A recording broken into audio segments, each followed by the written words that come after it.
Welcome back, operators. I'm Raheem Kareem, and today on DevOps Get Started, we're unlocking one of the most powerful tools in your DevOps toolbox, CI/CD. CI/CD, short for continuous integration and continuous deployment, helps you catch bugs early, automate testing, and push your code to production with confidence. Up to this point in the series, we've talked about code, collaboration, environments, and pipelines. Now we're going to connect all of that into one continuous system. CI/CD. This blueprint shows how modern teams move from a single commit all the way into production, safely and repeatedly. Commit. Everything starts with the commit. In this framework, GitLab owns the commit stage. This is where source code lives. It's the source of truth.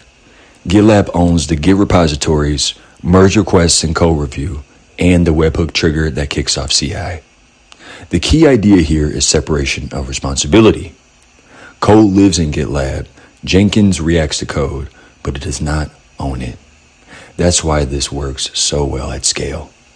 Build. Once a change is committed, the next step is the build. This is where Docker comes in.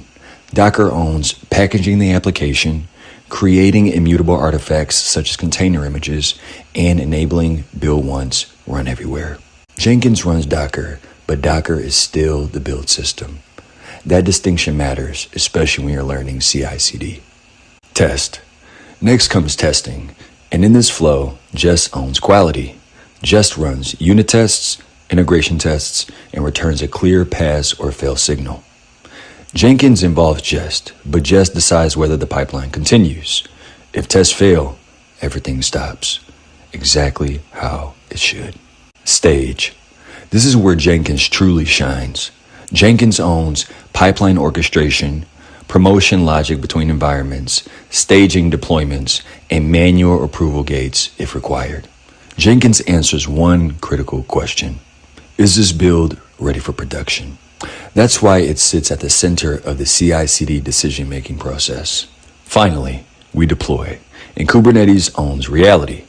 Kubernetes is responsible for running production workloads, scaling and self-healing, as well as rollouts and rollbacks. Jenkins triggers the deployment, but Kubernetes runs the system. Now, this is the architecture I want you to remember. GitLab owns the code. Docker owns the artifact. Jest owns quality. Jenkins owns the decision. Kubernetes owns reality. Let's break this down. Continuous integration means that every time you push new code, tests automatically run. You're constantly verifying